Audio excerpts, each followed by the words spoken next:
Welcome everyone to So Very Wrong About Games, a board gaming podcast about board games. My name is Michael Walker, and I'm joined today by my good friend and co-host, Mark. How are you this week, Mark? He said my name!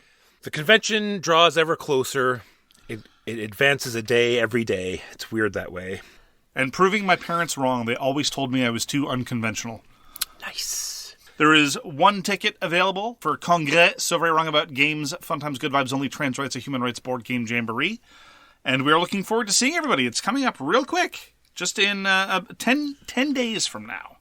So today we're going to talk about the games we played this week, some news and why it doesn't matter, and then our feature game, which is Shackleton Base, A Journey to the Moon. Mark, what did you play this week? Played another game of Cthulhu Death May Die, Fear of the Unknown. This was the same scenario we did before, so this is Dracula's castle, inhabited by the cultists worshipping Nyarlathotep, and they do not like each other. So it's a classic vampire on cultist type situation.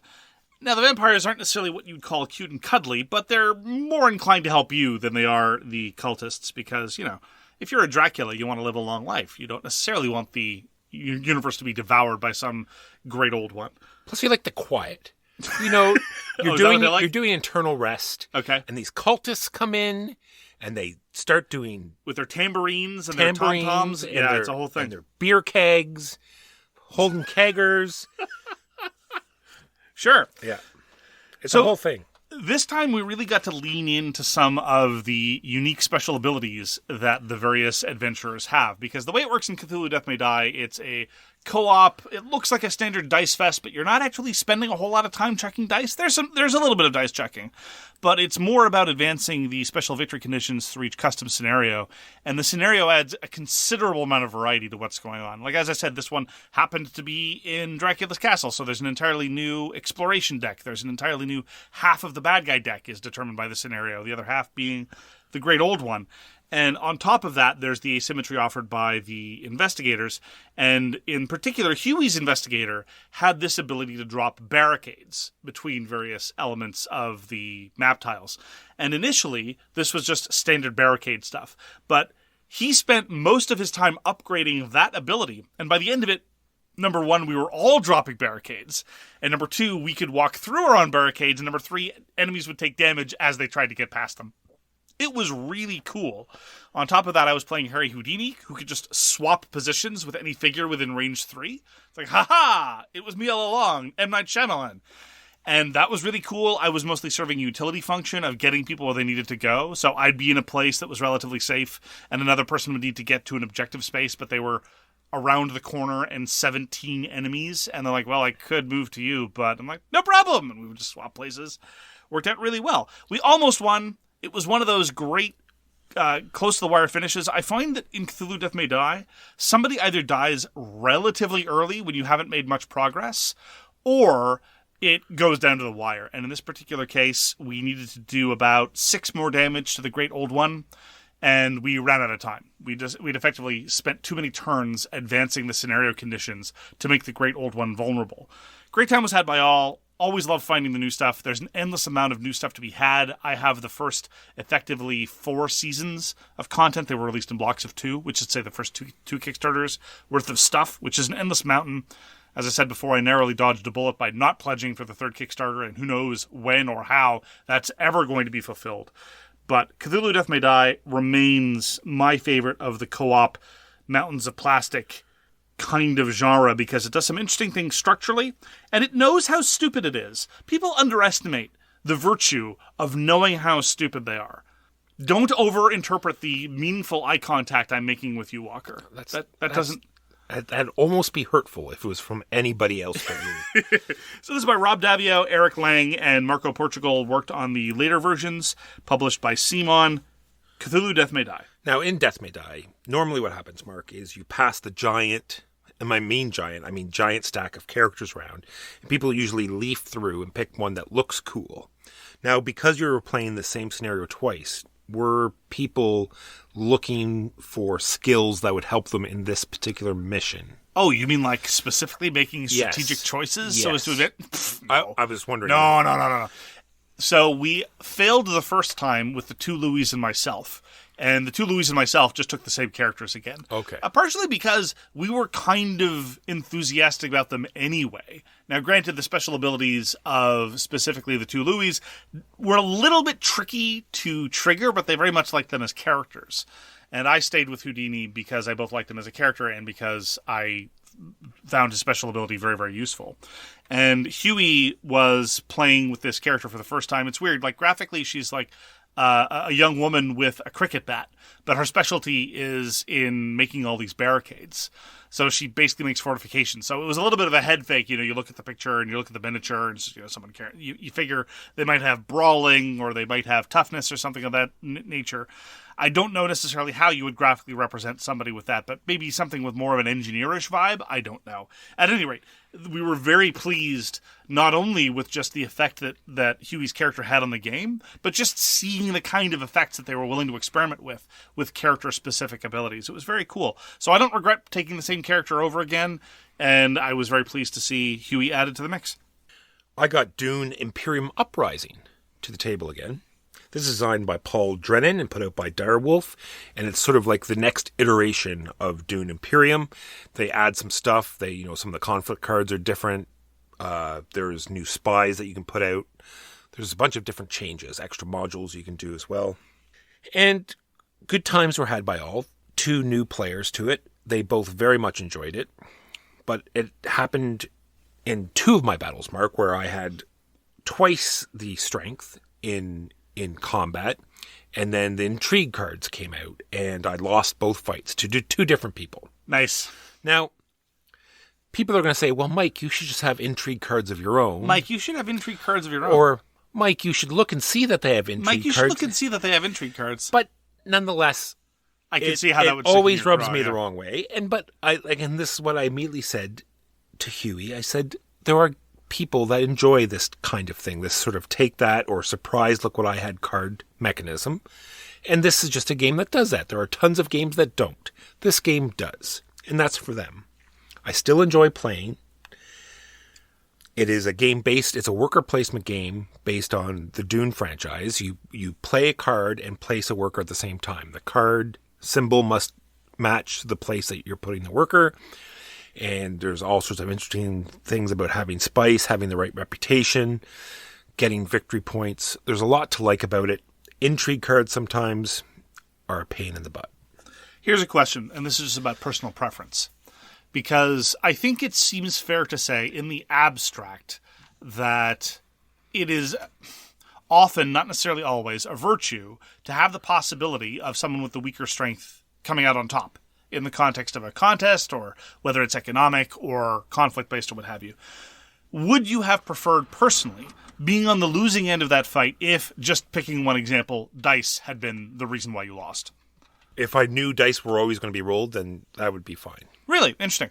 It's just the fact that you have no idea what kind of card. And if they just reduced it slightly, instead of having adding 8, maybe they have the cards that add, 3 or 4. I see. Instead of these 8 to 10 extra swords to a battle. Anyway, the main reason, because one of the big changes to Uprising is the fact that the conflict cards have suits now. And everyone's dealt one at the beginning, and when you get 2 cards of a matching suit, then you get to cash that in for a victory point. And victory points are a pretty big deal in this because... Yeah, it's a relatively low-scoring game. 10 victory points triggers the end of the game.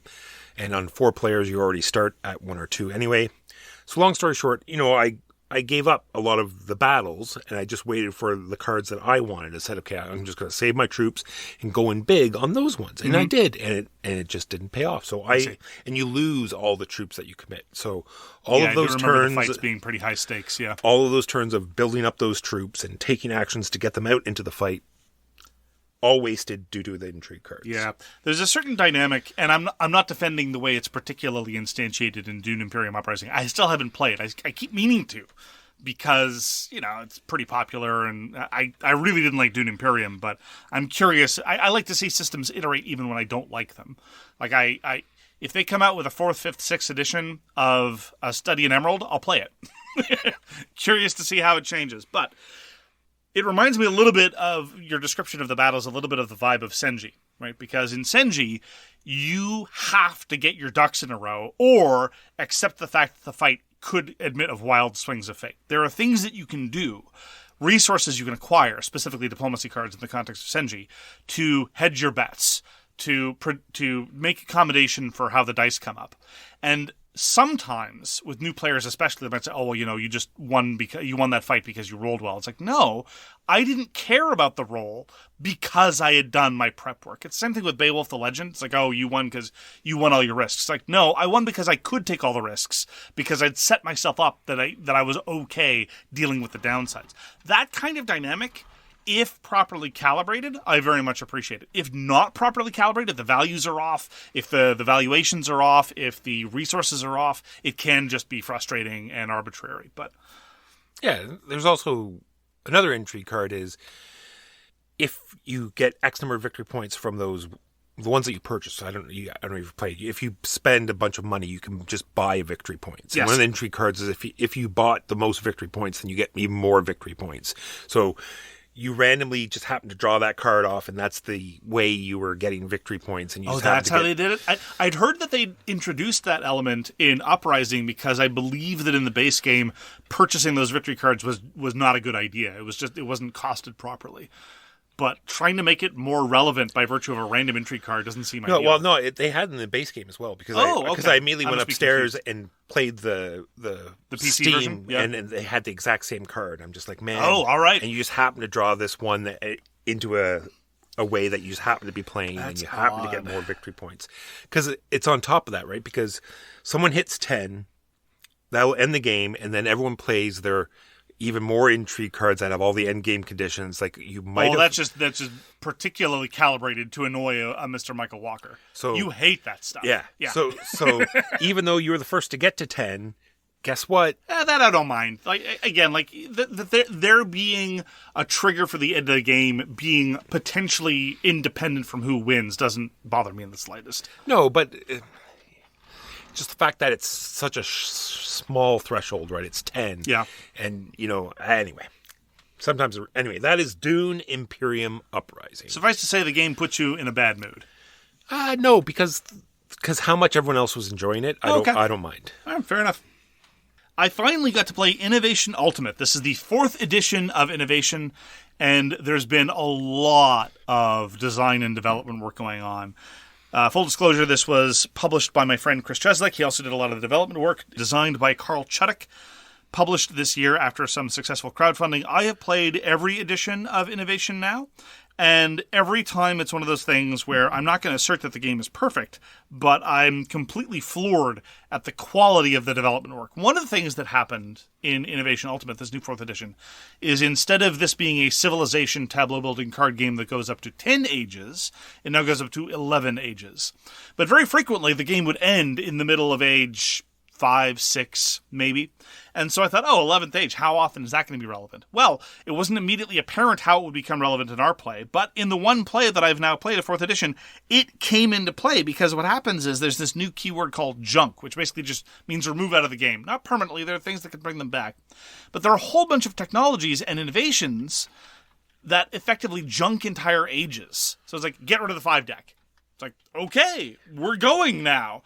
Now, this is both thematic and leads to interesting dynamics in terms of play. It's thematic because sometimes there's a technological innovation that completely obsoletes vast structures or vast sets of other innovations that would have been progress at that time. Like, you've got the cotton gin, and that's going to wipe out a whole bunch of other possibilities in terms of weaving technologies, just to pick one random example. And so we found ourselves accelerating, not at a breakneck pace, but faster than you normally would. And you still got a sense of arc. There was still a sense of development, but it just progressed much faster as a consequence. And another thing that allowed to do is it really made some decisions very pointed, because you'd be in a position where you might be inclined to activate a particular innovation, or dogma it, as it's called in Innovation. You dogma cards, you don't activate them. But in so doing, you would junk an entire era of cards, which would then allow your opponent to leapfrog straight into the next era faster than they would have otherwise. And so you really don't know whether this is a thing you want to do, whether it's worth the cost. And I very much appreciated those decisions. On top of that, there have been so many alterations to cards. such that people who've played Innovation a lot, who, remember how gunpowder works off the top of their head, who've memorized how pirate code works, a lot of these cards have been changed. Some of the more abusive ones now become self-scoring, so you only trigger them once and then they leave the system. That is sometimes for the best.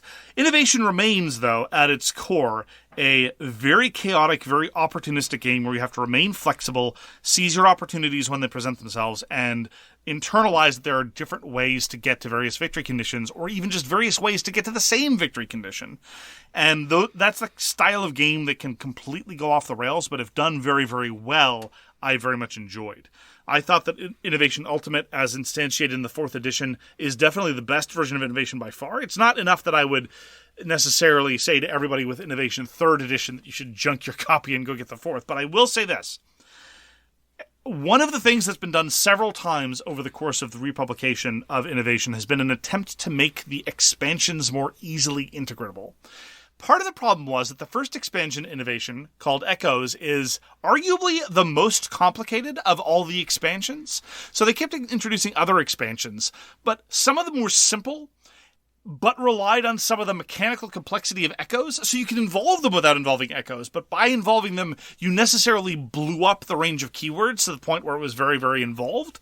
And Innovation is already a sufficiently difficult to internalize game, proved daunting. And so the portion of people who've played a lot of Innovation but have never played the expansions or certainly not explored them very much has got to be very, very high, probably higher than many, many other games of similar or even greater complexity. Like Race for the Galaxy, yeah. Excellent example. So imagine if the overwhelming preponderance of people who had all these Race for the Galaxy expansions just never involved them in the base game because they just played the base game. I think that's also a testament to the quality of the base game of Innovation, frankly, that you don't feel like you're seeing the same cards over and over again and the same effects, the same dynamics, the same board states. So at any rate, a new round of rebalancing, a new round of development has been made to make implicating and involving the expansions easier. I am curious to see how it shakes out. I am more optimistic now about being able to experiment with the new expansions than I ever have been. In the past, I've looked to see what has been done to make them slightly more smoothly integrated into the base game. I thought, oh, that's clever. Not necessarily going to rush out to try it.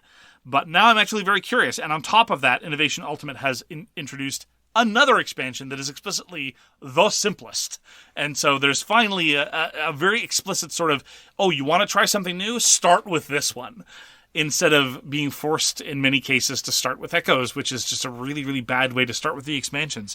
So, Innovation Ultimate, I've been meaning to get it to the table for quite some time. It did not disappoint. It impressed me in terms of both once again, the core quality of its gameplay as well as the continuous development work that has gone in. Innovation Ultimate, aka Innovation 4th Edition, very highly recommended. This week's streaming game was Leviathan Wilds, with the new expansion that just was shipped out via Kickstarter, or crowdfunding anyway, called Deepvale. This is designed by Justin Kemppainen and published by Moon Crab Games. And the expansion doesn't add very many new rules. It's mostly just more different Leviathans. Leviathan Wilds is a game much where you're jumping all around these giant corrupted monsters, shattering crystals to probably kill them, but bring them to natural peace. Sometimes no longer cure them, but yeah, yes. Mostly it's a violent end. And to do this, you have a deck of cards that is both a joining of the character you choose and the class you choose them to be. And so you mix those together and you have this unique deck, and you're jumping around, crashing crystals, helping each other out, because a lot of cards that you have are any climber or at any time type thing. Would you say that the Leviathans are sufficiently dangerous that they might bring you to a house of pain? Oof. Just so. Then you jump around. And you jump around. Yes. So, in order to get down, would you first have to jump up? And then get down. Yeah. Speaking of getting down, the cool part about the first Leviathan that you fight in this new expansion is you start up on the top of this ledge. Oh, cool. And you have to drop down. And the interesting part, it's very much like Sentinels of the Multiverse. The fact that you have, these very varied decks that you're making, and then you have the different Leviathan decks that also mix it up every time. And this particular one, not only drop you down from the front, but you have to get down to the very bottom. You have to grab this key because you have to enter this Deepvale through this gate that you can't get through. So you got to drop down, you got to get this key, and you got to bring it back up to the top. And the unique part about the Leviathan deck is that it has all these cards that keep pushing you down, especially if you're in the bottom 4 rows. So once you do get down there, either A, to break crystals or to get the key, then man, do you have to fight to try to crawl your way out of that pit. And so a couple of us had problems doing that. You pretty well have to just give up a whole turn of just, sacrificing cards or whatever you need to do to get up high enough that you can get out of there. And we did it. As the very last, if I had gone one more player, we would have lost. Awesome. But at the very end, jumped across, broke the crystal, saved the Leviathan. Honestly, those are some of my favorite dynamics in Leviathan Wilds. Because, as you've remarked a number of times before, the fundamental rhythm of a co-op game was kind of set up by Pandemic, and it's not the case that they're all like Pandemic, but nonetheless, there's a kind of comfortable structure that accords them. But one of the key things that separates Leviathan Wilds is the spatiality of the Leviathans. The fact that there is this notion of climbing up and falling down, and how that interacts in gliding and jumping and a variety of other movement effects. And any map that really leans into those elements, I very much approve. Yeah, this just blew that apart because like turn 1, that's just what I did. I just sort of stepped out one and dropped right to the bottom.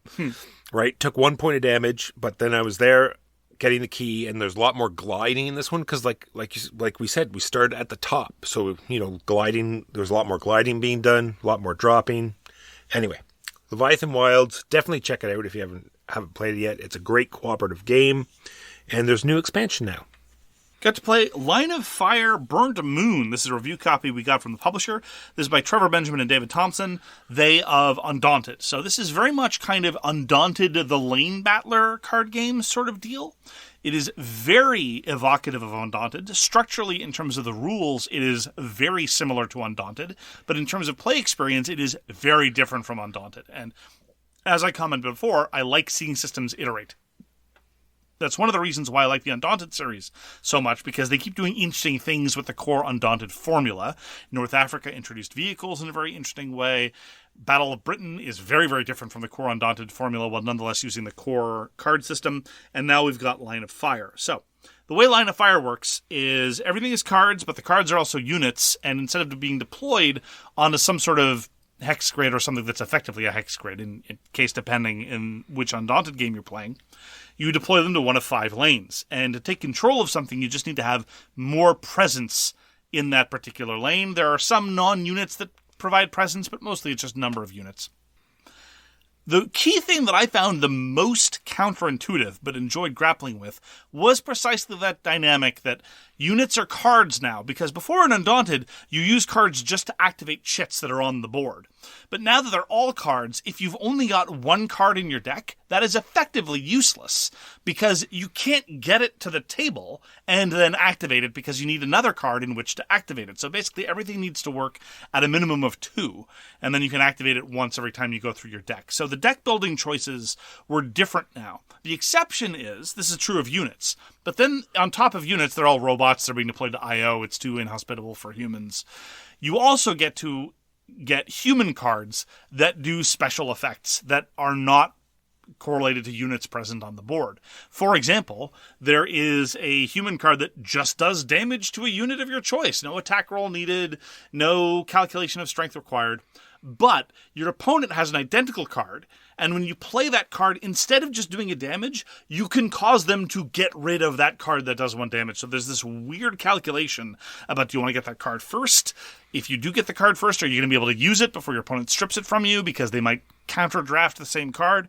Anyway, some of the special effects are really different from any other Undaunted game, and I very much appreciated that. And I also just really appreciated the fact that one of the elements that I often disliked in Undaunted scenarios doesn't occur. So most scenarios in the core Undaunted games involve you running a unit across some sort of dangerous field of fire so that they can control some area of the board.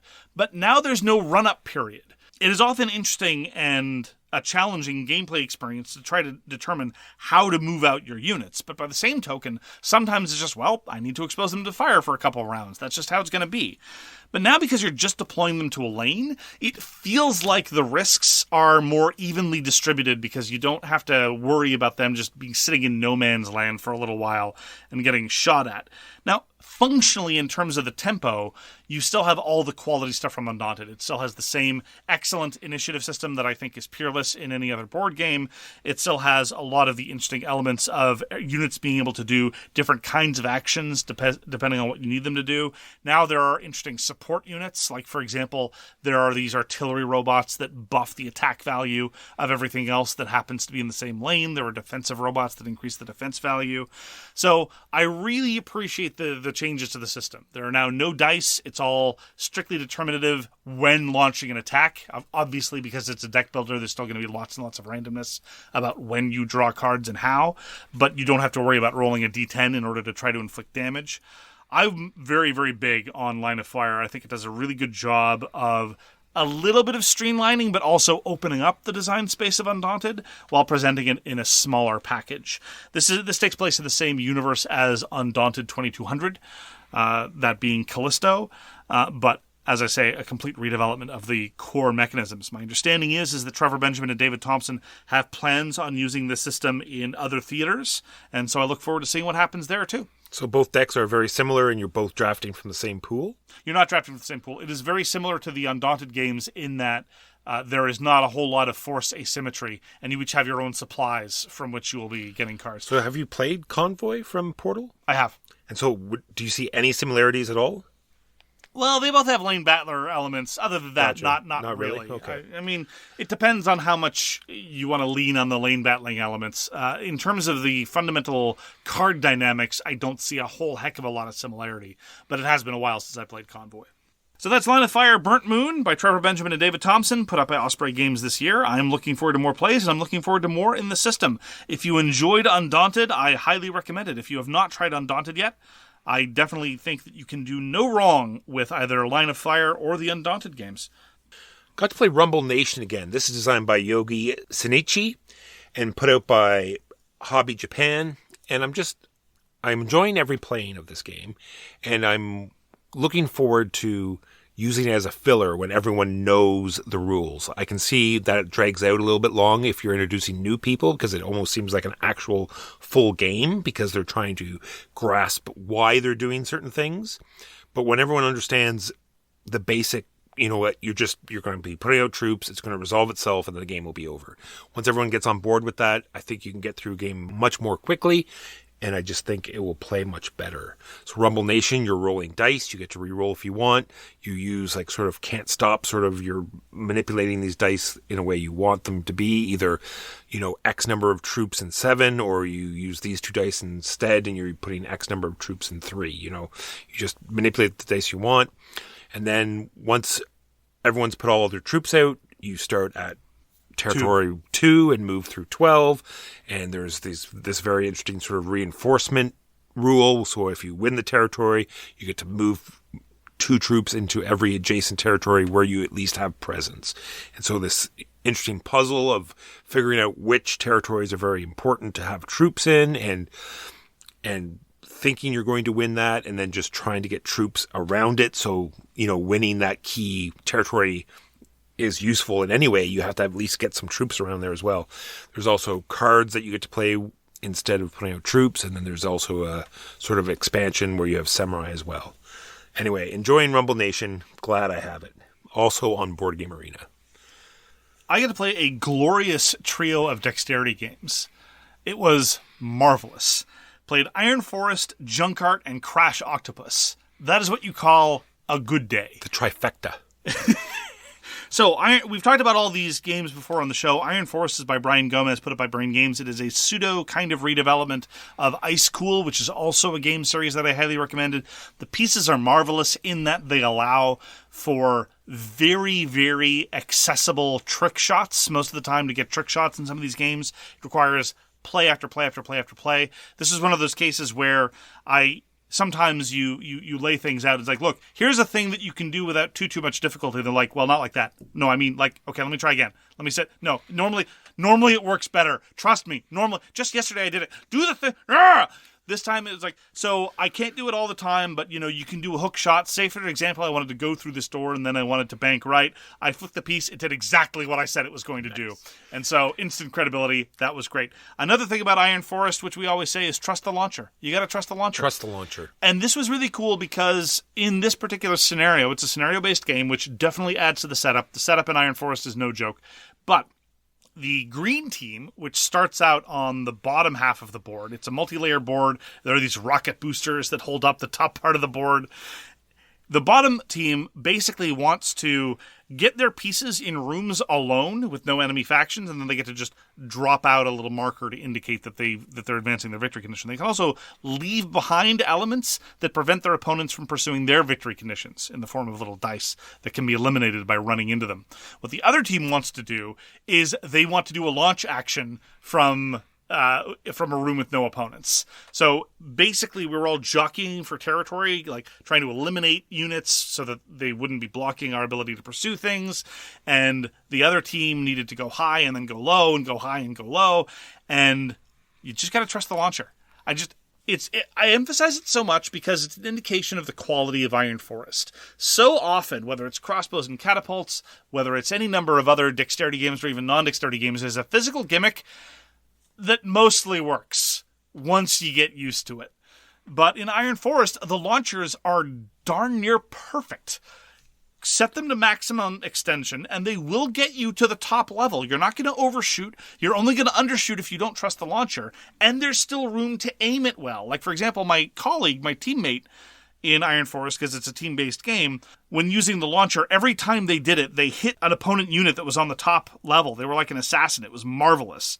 And so the pieces in Iron Forest are absolutely glorious, and it works extraordinarily well.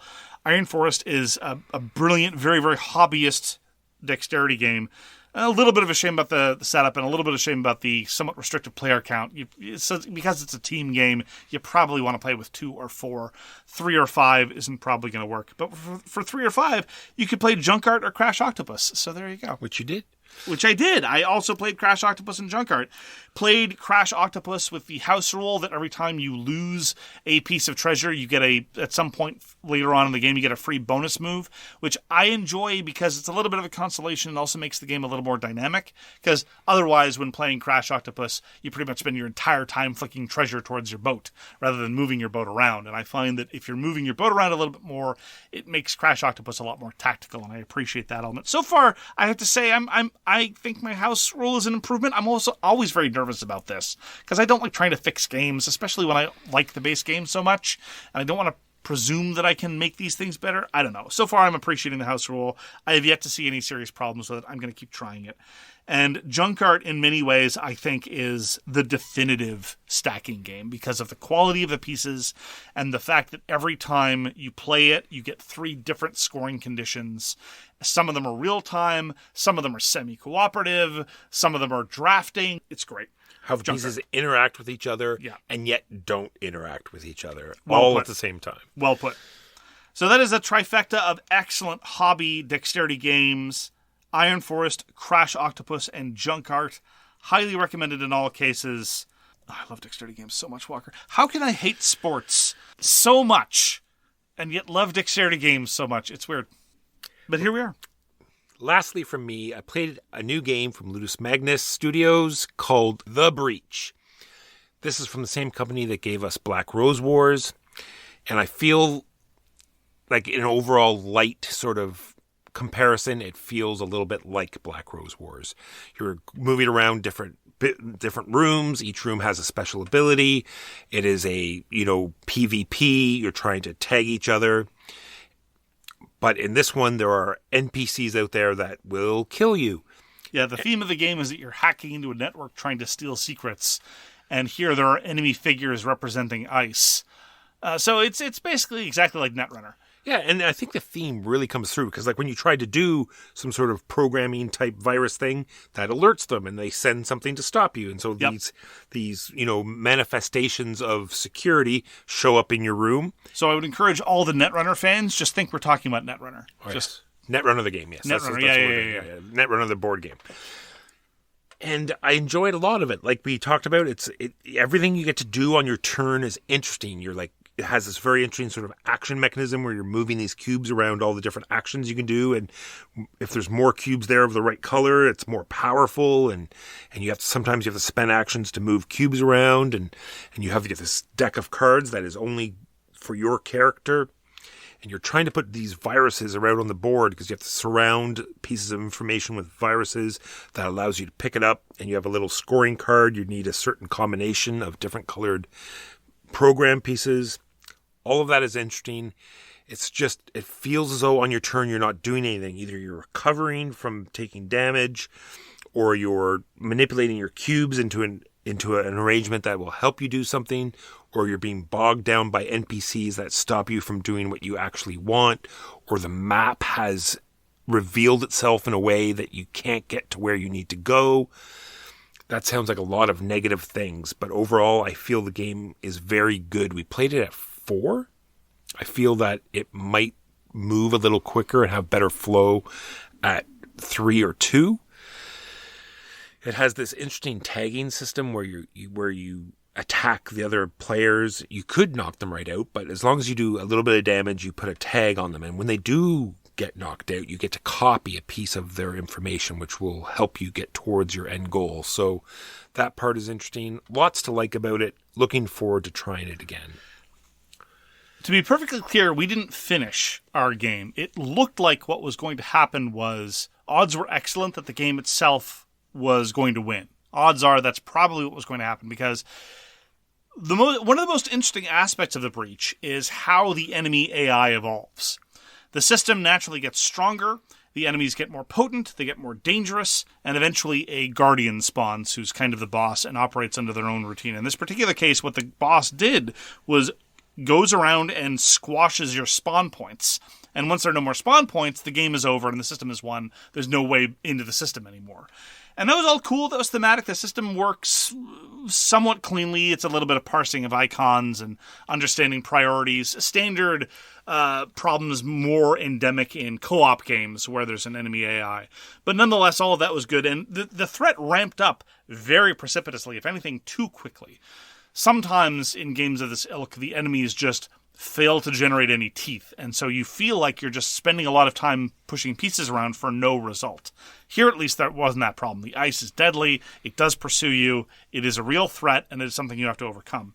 And Walker's exactly right. I enjoyed everything that I was doing on my turn. It's just I never felt like I was really making any progress. So turn to turn, I was like, okay, I can do this thing, and I do this other thing, and I'm interacting with these cool mechanisms. All right, I did that. Have I advanced my interests? No, not at all. Oh, okay. So the turn is fun. Yeah. And I'm really feeling it. Did I set myself up for doing it next turn? No. No. Is there any realistic, plausible version where in the time allotted, I'll be able to get even halfway towards my victory condition? No. But I'm still enjoying it. So we played for about 2.5 hours and then we called it because we're like, look, the conclusion that we reached tentatively is that we really have to spend more time attacking each other because the penalty of being knocked out is not too bad. It's case dependent. Like there are other variables involved, but mostly it involves respawning and then you get a reduced turn later on. But ultimately, the benefit of attacking another player is sufficiently strong that I think that is often the quickest way to pursuing your own victory conditions. And so we were a little too reticent to do that at the outset. It's a common thing. We generally are a conservative lot, and on top of that, on a first play, our first impulse isn't necessarily go pound the crap out of somebody else who's our neighbor. So it's weird. I'm cautious. I don't know. I'm somewhat optimistic about the breach, but I'm very cautious about it. Can this cohere into something that has a reasonably good flow of play and a reasonably good arc and a reasonably good playing time? Maybe. But I fear that an equally likely consequence will be that a lot of the bits are really cool and well done, and the turns are fun. It's not strung together in a solid game experience. This is not uncommon for studios like Ludus Magnus. Like they put out a lot of stuff, and development and refinement and polish isn't necessarily their strong suit. And this is a first-time designer, Michele Morosini. But nonetheless, we were all enthusiastic about the things we were doing. and the individual things that were happening. We're just a little bit concerned about the overall structure. Yeah, the flow, right? Because you get 2 actions on your... Oh, it could even be more. The more advanced you get on your endgame condition, the more actions you're going to get. And like I said, it's a puzzle every time, so turns aren't quick. And so the downtime is huge. And then once everyone has done their how many actions they get to do, there's another whole phase where we're all revealing a card to get the AI going. Yeah. And I really feel as though it would be interesting if there's a way you could reduce that a little bit. Like some sort of action you get to, so it's not as painful. Yeah, when compared to other games of this ilk where at the end of players' turns, the enemies have to activate, I'm thinking in particular of Street Masters, which is probably our favorite of that version, but that moves along at a much better clip and the flow is significant. There's a lot of downtime in Street Masters as well. 4 is not its ideal configuration, but they've managed to get the enemy activation to feel less like a chore. Part of that is structural, part of that is just how the AI works. But yes, I share your concerns as well as your optimism. Yeah, because there's a lot of tracks for the AI. And that's what makes them stronger. And almost every card advances that track. So that means 4 cards advancing those tracks every turn.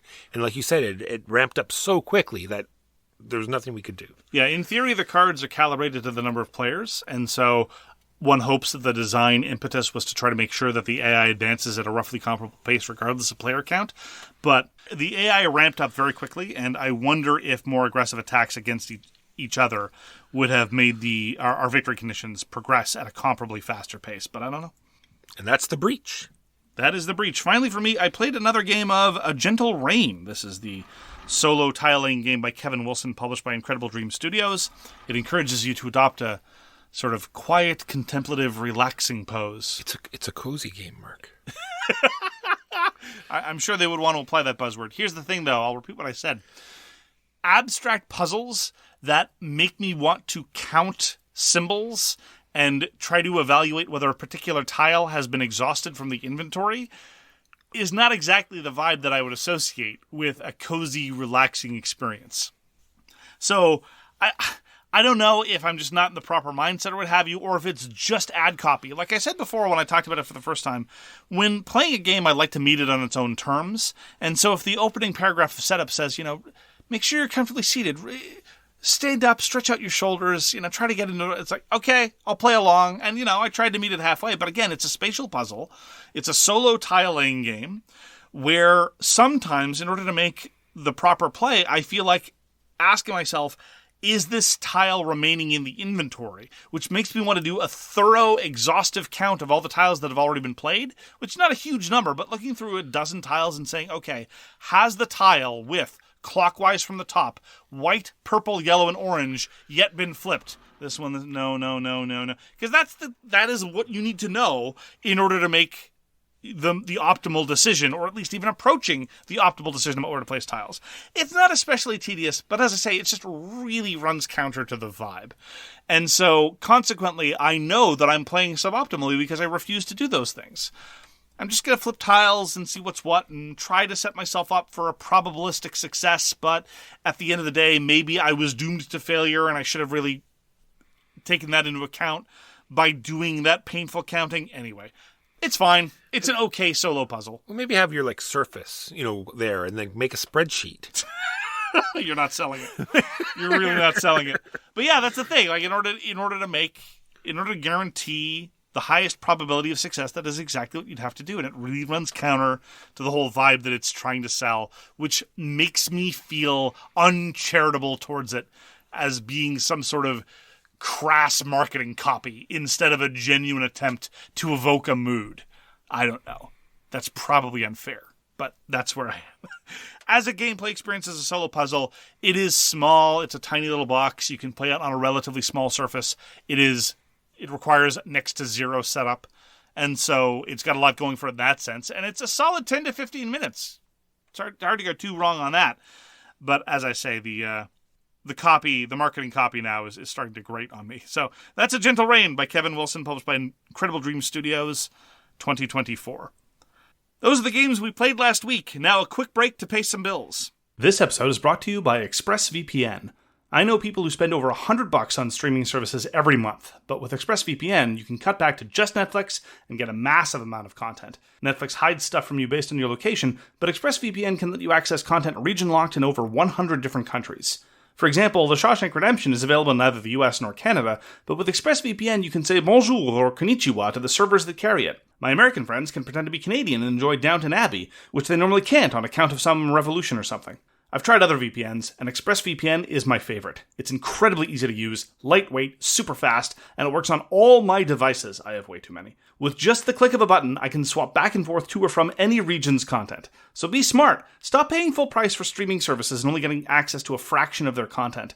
Get your money's worth at expressvpn.com/sowronggames. Don't forget to use my link at expressvpn.com/sowronggames to get an extra 4 months of ExpressVPN for free. And we're back. And now on to the news and why it doesn't matter. So once again, SwagCon, Congrès so very wrong about games, fun times, good vibes only, Trans Rights and Human Rights Board Game Jamboree, July 25th, 26th, 27th in Kingston, Ontario. If you got your ticket, great. If you don't have a ticket and want to attend, there is one left as of right now on Eventbrite. A link in the episode notes below. We are very, very much looking forward to seeing you all in Kingston. And playing a lot of games. Remember, you'll be taking our games. I'm packing away some of our games. Lots of really good games to be had. Started with the boxes, yeah? Yeah. People think, oh, this is just a way for us to get rid of the trash. It's that too. But there's lots of really good stuff there. You have no idea. I guarantee you're going to be blown away. Guaranteed. I guarantee over the course of the weekend, at least 5 times, someone's going to say, are you sure? And the answer will be, yes, take more. My news is all about reprints.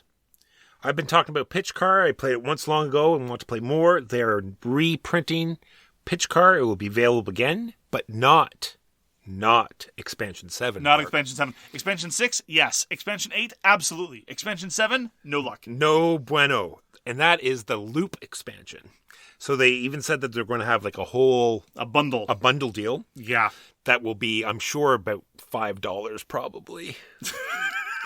I think you're off by a factor. $5 will get you the whole You're off by bundle. a factor of 100, Walker, for shipping. So more Pitch Car is better Pitch Car. And then we have some Reiner Knizia reprints. I just talked a few weeks ago about playing Raw the Dice game. It is now getting a reprint. More Ian O'Toole artwork because he does all the artwork for Raw recently, so he'll be doing that.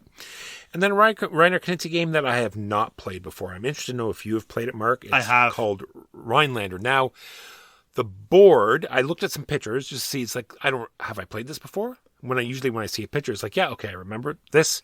No clue. Maybe I did play it, but did not recollect. I haven't played it with you. It is one of the lesser appreciated Reiner Knizia games. I think it's great.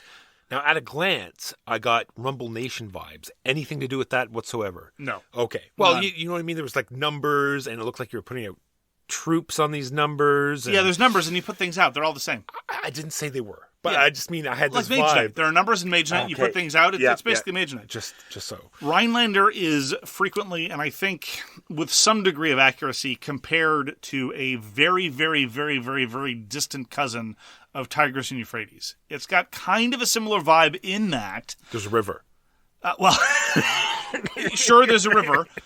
And crossing that river is sometimes a little bit difficult. It is a game where you're building up kingdoms. You're not really sharing much. It's more straight area majority or area control for those kingdoms. And then those kingdoms merge with great difficulty and with a large amount of planning involved.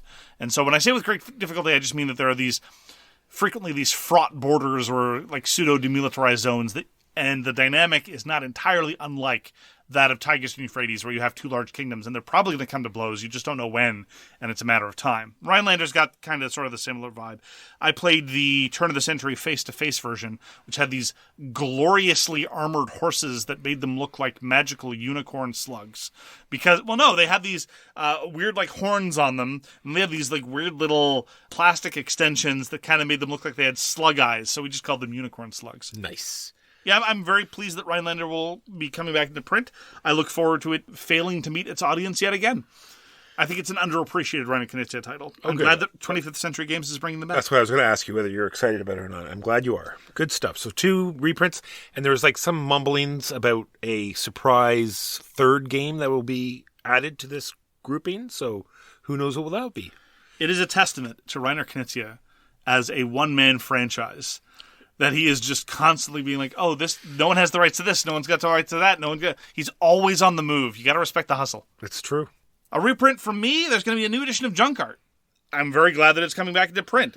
The previous publisher, Pretzel Games, is no longer with us. And it looks like the same glorious wooden components of past editions. I was going to wonder, because they did put out, after they did the wooden edition, they did a plastic version. Yes. It looks like the publisher says they're going to be using wood. There might be some changes to previous cities. Cities are basically the scoring conditions you have for the different games that you play for Junk Art. And some new ones as well. I'm very much looking forward to more Junk Art. More people need to get exposed to Junk Art. It's a fabulous game. I was going to say, not only were the pieces wood, but the whole case it came in was also wood. The original one, yes. Yeah. They then did a plastic version. They then did a less expensive one with wooden components, plastic bases, and a more conventional cardboard box. That's the edition I currently have, for what it's worth. And then finally, there's going to be expansion to Carnegie. There's going to be a new map in Europe. More offices. Now, is this going to be crowdfunded? I feel as though it will be. Odds are good. Odds are good because, interest-free loans. Everyone loves them. Everyone loves those. So that is the news and why it doesn't matter. We now move on to our feature game, which is Shackleton Base, A Journey to the Moon. It was designed by Fabio Lopiano and Nestori Mangione, originally published by Sorry We Are French in Europe in 2024. So, Lopiano and Mangione collaborated before on Audubon in 2022. They've also co-designed Baghdad, the City of Peace, which is yet to fulfill from crowdfunding. Very curious to give that one a try. Audubon was one of our favorite games of 2022, and is a game we still have a great deal of affection for now. Nestori Mangione co-designed both 2018's Newton and 2023's Darwin's Journey with Simone Luciani. I constantly forget that he co-designed Darwin's Journey. Fabio Lopiano originally came onto the swag radar with 2017's Kalamala, which is a design we absolutely adore, both in its first edition as well as its glorious second edition. He also designed 2020's Merv and 2024's Sancore, along with Mandela Fernandez Grandin, which are good examples of Lopiano's heavier designs that didn't really do it for us. A lot of setup, a lot of icons, a lot of much to do, but nothing functional, but not really to our taste. Certainly not to the level of Kalamala or Audubon. He also designed in 2019 Ragusa, and in 2023 Three Ring Circus, the latter of which with Remo Conzadori. Walker's a little more big on Three Ring Circus than I am, but I think that Ragusa and Three Ring Circus are examples of some of his later designs that don't really do a whole heck of a lot for me. Anyway, all of that having been said, Walker, why don't you give us an unhelpful summary about what one does in Shackleton Base? In Shackleton Base, you are part of a lunar death cult that is on the moon to summon the giant space millipede. You will surround the crater with your followers. All hail the millipede. You will surround the crater with your followers. May its thousands feet tread on me lightly. And begin the summoning ritual. And you will be throwing pods filled with colonists to sacrifice the almighty millipede into the crater. I think we may have been playing different games, Walker. I'm not 100% sure. Did you not surround the crater with people? I did. Did we not fill the crater with colonists? In one sense, I suppose we did. And did we not summon the giant millipede at the end? See, that's where I definitely get off. I don't remember the giant. I remember there being labs. I remember the game wanting me to buy lots of cards, and I remember constantly being unable to because there wasn't enough power. Was that because of the millipede? Yes, oh. Exactly so. Oh, okay, well, then that makes perfect sense. All right, so in Shackleton Base, the game comes with these 7 corporations, and every game you'll be using a subset of 3 of them, and this is going to sort of push you in different directions on how to score points, by doing goals, by purchasing cards, and doing corporate actions during the game. In every game, though, you will be populating the crater with buildings, trying to get majority in rows and columns, and manipulating the astronauts on the board and then back onto your player board to score even more points and get discounts. So call this the sort of modular setup that we've seen before in other Euros, like in Ethnos and SETI. This isn't modular in the sense that different players have different minigames. It's not modular in the sense that different players have different powers. This is modular in the sense that everyone will be playing with the same subset of asymmetric things. So In the context of Ethnos, it was the different suits that you had in a given game would be randomly determined at the start. In the context of SETI, you're going to make contact with different aliens. They each introduce very, very minorly different ways to score points and different decks of cards. And Shackleton Base is very much in that sense because you're going to have 3 corporations, 3 decks of cards. All the cards are going to come from the corporations. There is no generic set of cards. There are generic corporate actions you can do. More on that a little bit later when we talk about some of the other mechanisms. But there's a whole bunch of extra added components that they might introduce in terms of tokens that go on the board, other resources that they can generate, other avenues towards points, mid-game goals. And so you do get a fair amount of variety built into Shackleton Base, and a fair amount of expandability if and when they ever turn their attention to expansions. Yeah, so I want to talk about the production, first of all, which I think they did a great job. All the components are high quality. They all come in these tuck boxes, which makes tear down and set up much, much quicker. Agreed, it's marvelous. They have the sort of like generic, like we said, the base game stuff all in boxes, so you get that out. And then you pick your 3 corporations. They're all listed. And on top of that, each corporation comes with a sort of sheet, nice thick cardboard, not cardboard, it's a heavy card sheet. Cardstock sheet. So you give someone the card, you give them the tuck box, and they just follow the setup rules and get that ready. Even if they don't know how the game works. Exactly. And then the turn structure, the round end, and the end game is all printed on the board, which makes the entire gameplay that much faster. Your player boards are dual layered. All of these things lead to a great experience. Yeah, setup and teardown is absolutely facilitated by virtue of the tuck box system. And I really think that anything with, whether it's the same degree of modularity or the same style of modularity, games should really be leaning into that. I think that we're in the new horizon where it used to be that games came with nothing towards organization, and then they started including plastic baggies. Now more and more games are leveraging punchboard inserts or cardstock tuck boxes or what have you in a way to make the game setup easier. Seven Empires by Matt Gertz did that. We reviewed that a few weeks ago. I'm very much in favor of this. It facilitates things, especially when you have all these different disparate components that would be very difficult to track and store otherwise. Because, while you're setting up the mining corporation, you don't need the robots getting in the way. Nobody needs that. And it works out very, very well. And on top of that, they've really done a good job of distributing the information.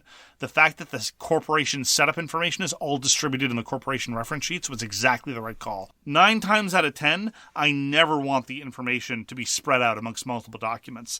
But in this context, they made the exact right call, precisely because during setup, you just hand somebody a sheet, and that's that. They take care of setting up that corporation.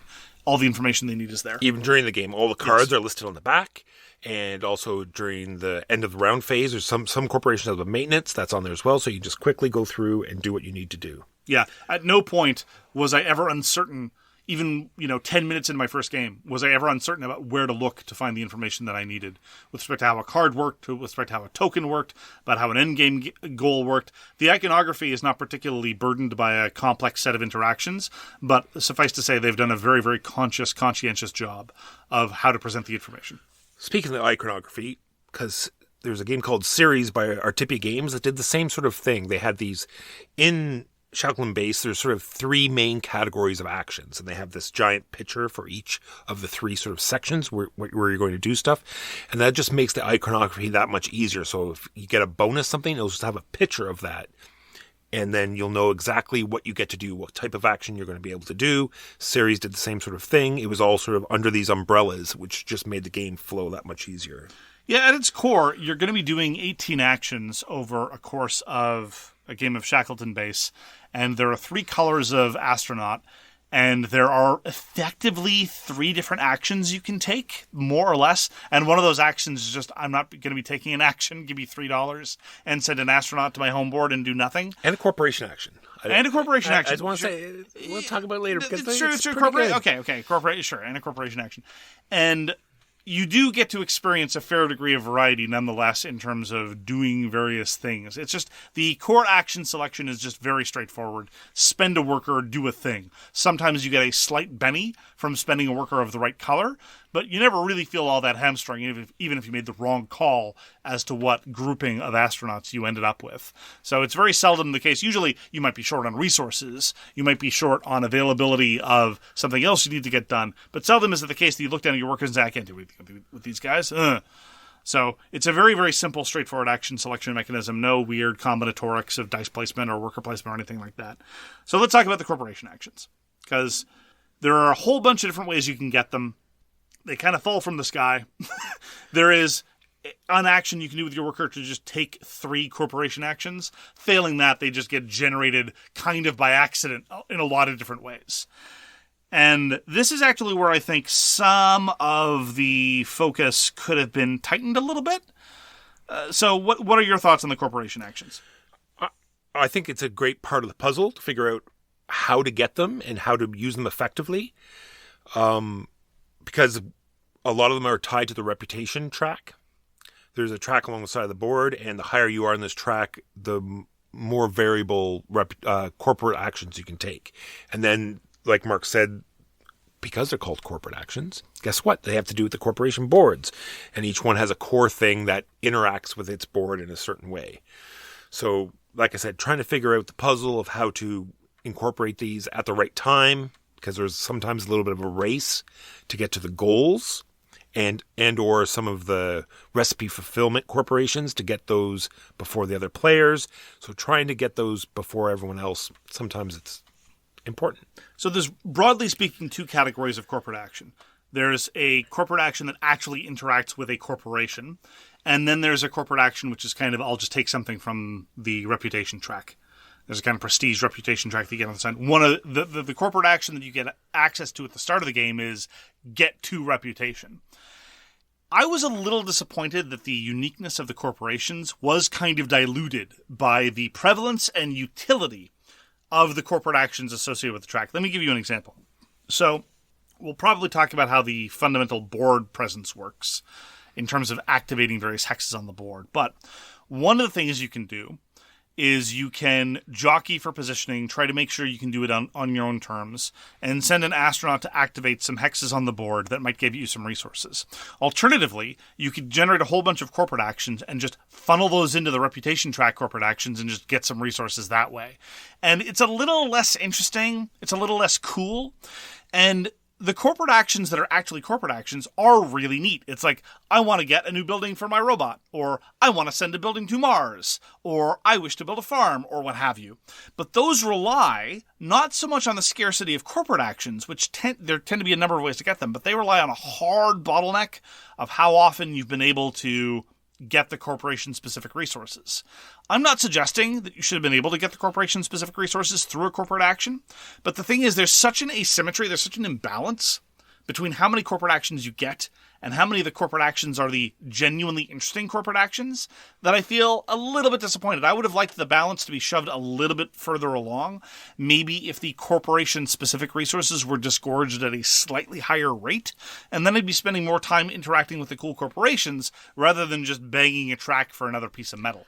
True, if you get high enough on the reputation track, you can get those corporate tokens, which just further doubles down on the importance of climbing that track, right? That's the thing. Yes. It's not. I'm not asserting it's too powerful. I'm not asserting it's not powerful enough. I'm asserting that too often your corporate actions are less interesting than they could be. Agreed.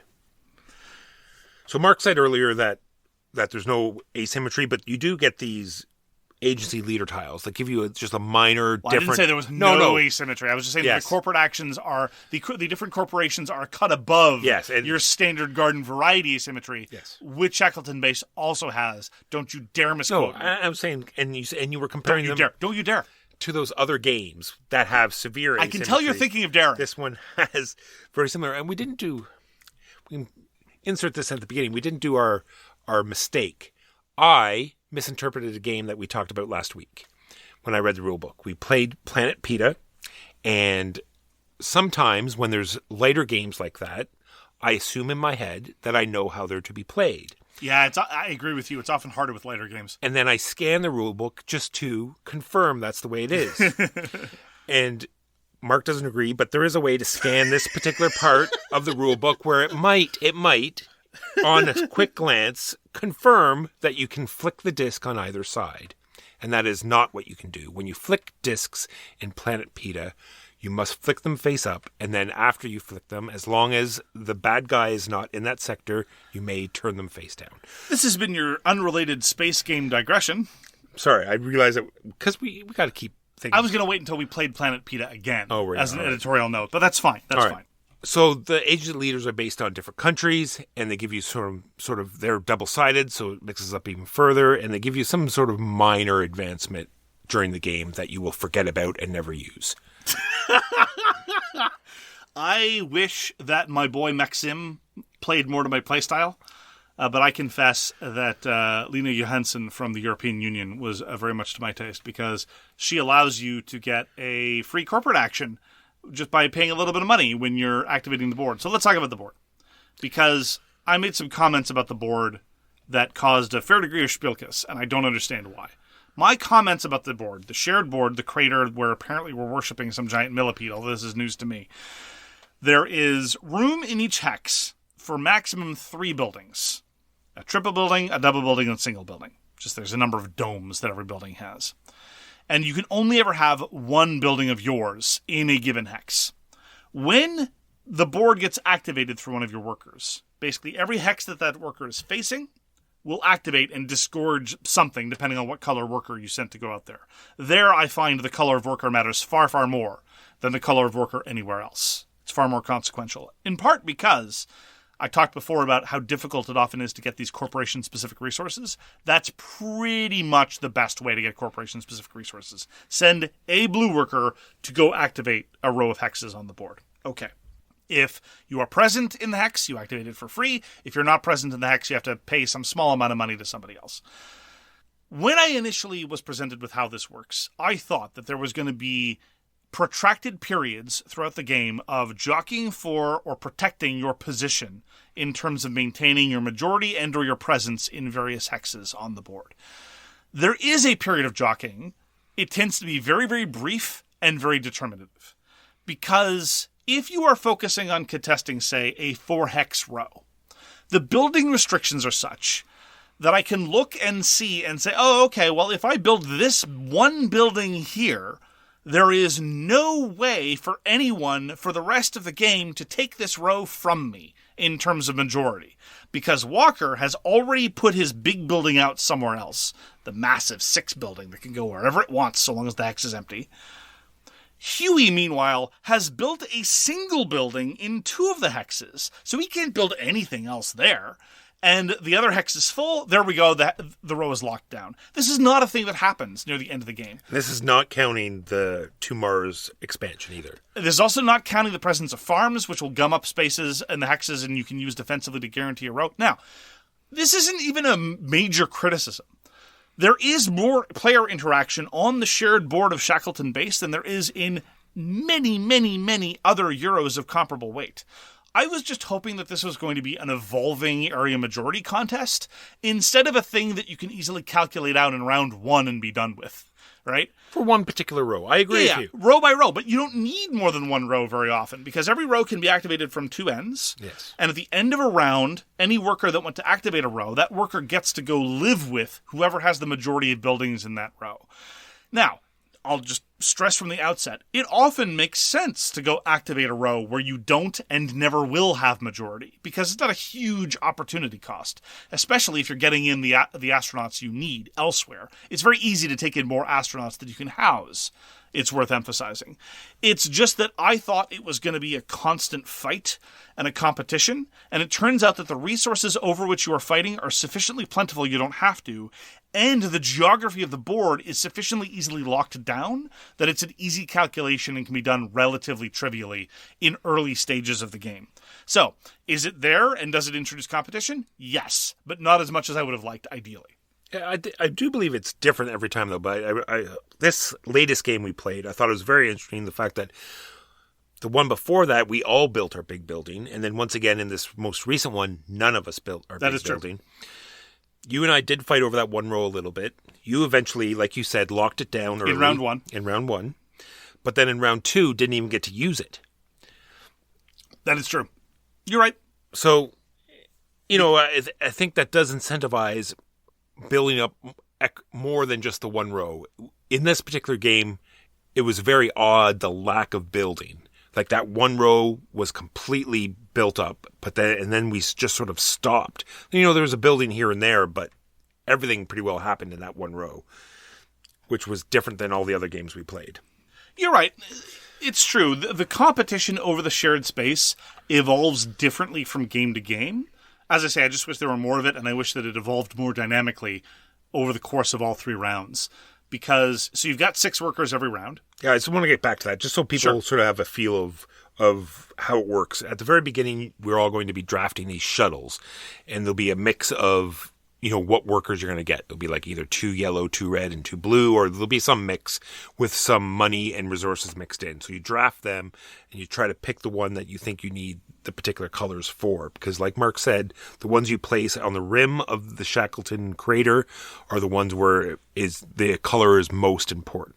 Otherwhere else, you can place almost any color. You won't get a minor benefit, but you can still place any color. In many contexts, it's marginal, yeah. Yeah. And then after you have that, not only that, but it will also dictate the turn order.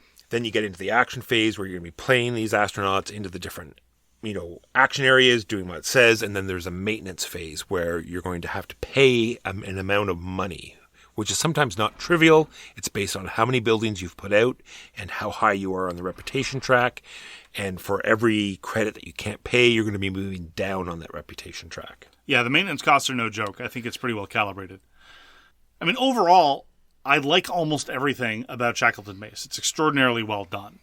And I think that this design team is one to absolutely look out for. It's one of the reasons why I'm so keen to try their game about Baghdad, because I think that when Lopiano and Mangione get together, they make good things. I think I've now come to accept Shackleton Base for what it is and, forgiven it for not being what I wanted it to be, right? And I do really like the variety that the corporations offer. Many of them are just various flavors of turn in the corporation-specific resource to satisfy some recipe to get points.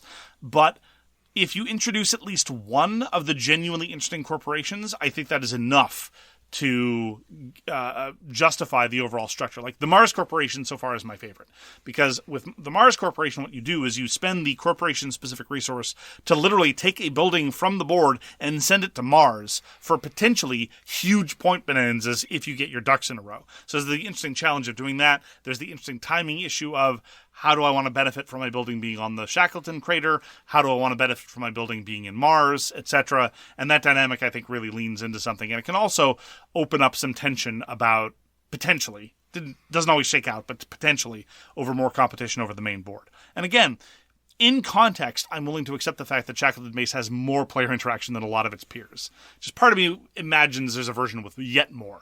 My favorite is Skywatch. There's going to be a tile put in the middle, and it's going to tell you what hex is going to get hit by an asteroid, and it will blow up that hex and all the hexes around it, unless people, advance the track. So the first step of the track is getting to see where it's going to land, so you don't even know where it's going to impact. Then the next one is reducing it just to the impact hex itself, and then at the very end, it doesn't hit at all, and then you get to do all these other things while that's happening. That's my favorite. Yeah, it's pretty well done. And another thing that I like about the Skywatch element is that your ability to interact with the corporation is less limited by the scarce corporation resources than the other ones. Like, for example, every time you want to send a building to Mars, you need a Mars ticket. And Mars tickets are very, very hard to come by, so you're not going to be interacting with the Mars board very often. The Skywatch board, though, the corporation-specific resource, if you will, is the ability to advance on the Skywatch track. But once you have advanced to a section on the Skywatch track, every corporate action you can use thereafter can be to progress the Skywatch projects, which cost resources. I'm not saying it's free, but the bottleneck is not as directly tied to the corporation-specific action, and therefore you get to use your corporate actions slightly more liberally. And they're sufficiently remunerative. I was initially concerned when Skywatch first came out. It's like, we're going to randomly discover that a whole bunch of our buildings got nuked and there was no way to control it. The actions are sufficiently remunerative that you probably don't have to worry too much about being in the path of the asteroid. I particularly liked the combination of Skywatch and Mars, because you get to know where the asteroid is landing, and then if people aren't pulling their weight on the Skywatch project, you just get them off Shackleton Crater and don't worry about it anymore. That's right. And then we have a couple. I'll just go over like corporations very quickly. Then we have a couple that are just recipe fulfillment, right? The Selenium research and the moon mining is just, there's stuff out there. It needs particular resources. You pay it, you get some credits and victory points back. Then we have the Artemis tours, which is, I find very interesting, but is very dicey. I agree. It's conceptually very interesting. You just need the right cards to come out. Yes, because the corporate action allows you to allocate tourists to cards, but the cards need to come out, and the card display is too small. I wish it were bigger. So the scarce resource is getting tourists, and then the action lets you manipulate the tourists and put them on the cards. But there needs to be a constellation of relevant factors. That's wordplay. Something lets you cycle the cards, that's for sure. Yeah. And I also like the part where all of the tourists go back to the board at the end of the round, and then depending on how many tourists came out, they're all going to be worth a certain number of victory points. I thought that was very interesting as well. And then lastly, we already talked about the Mars one, and then we have the Evergreen Farms, which are putting out these greenhouses, which, like we've already talked about, sort of gum up some areas because they don't really belong to anybody, but they do very much give you a source of victory points for winning that row or column that is now gummed up. You forgot about the robots. The robots allow you to buy buildings that might give you a little bit of the most boring. Maybe I forgot. I don't know about the most boring. I think there's only slightly less boring than just the recipe fulfillment ones. Agreed. But again, you're going to get 3 of them, so it's kind of cool. Yeah, so again, I wish the cards cycled a little bit more. As I say, I appreciate the interaction. I wish there were a little bit more. All that having been said, I think this is a very solid, very worthy medium weight Euro that leverages its modularity very well and is very well managed in terms of information flow. So it's easier to get to the table and easier to teach than a lot of comparably weighted games. And so it is one that I would happily play at any future opportunity. On the quickly on the subject of teaching, I would definitely do Babies for Shackleton, like the rulebook suggests. Oh yes. Definitely Thank you for reminding me. Definitely play with the corporations they suggest for your first game, because there's a lot going on, and play with the basic ones first so you get to know the mechanisms of the base part of the game. There is a tremendous difference between the level of emphasis that rulebooks place on recommended first setup. We all played those very light Euro games of like, look, we strongly recommend that for your first 54 games, don't play with the minor asymmetry of the player powers because it will overwhelm your feeble gamer brain. On the other hand, on the other extreme, you have Shackleton base that says, we recommend for your first game you play with these 3 corporations. They needed to be far more emphatic about it. They needed to resort to the level of emphasis that I seem to recall from some of the CGE Vladikovatel games, where like, look, where they pretty much say in the rulebook, look, we know you've been lied to before, and we know you're experienced gamers. Trust us. You really need to play with these 3 for your first game. And very lastly, I really like the sort of the decisions of what buildings to put out. Because not only do you have to win the majority out on the board, there is a lot going on in your player board. It's giving you income, it's giving you endgame scoring, and I really want to put this building out for endgame scoring, but I really need to put this particular building out so I can win the majority here, or there's not enough room here. So it's this constant, figuring out exactly what to do. Love that. And like you said, Shackleton base, glad we have it, and I'm definitely going to be keeping it. So that's going to do it for this week. Thank you so much for joining us for So Very Wrong About Games. We appreciate your deciding to spend the time with us.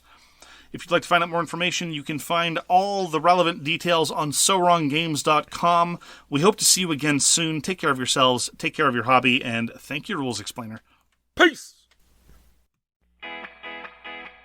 You've been listening to So Very Wrong About Games, a board gaming podcast about board games produced by Michael Walker and edited by Mark Big. You can find all our information at SoWrongGames.com. Special thanks to What Does It Eat for allowing us to use their most excellent song, FOS, as our intro. You can find them at WhatDoesItEat.com. We hope to see you again soon, and as always, try to be right, but remember, you're so very wrong.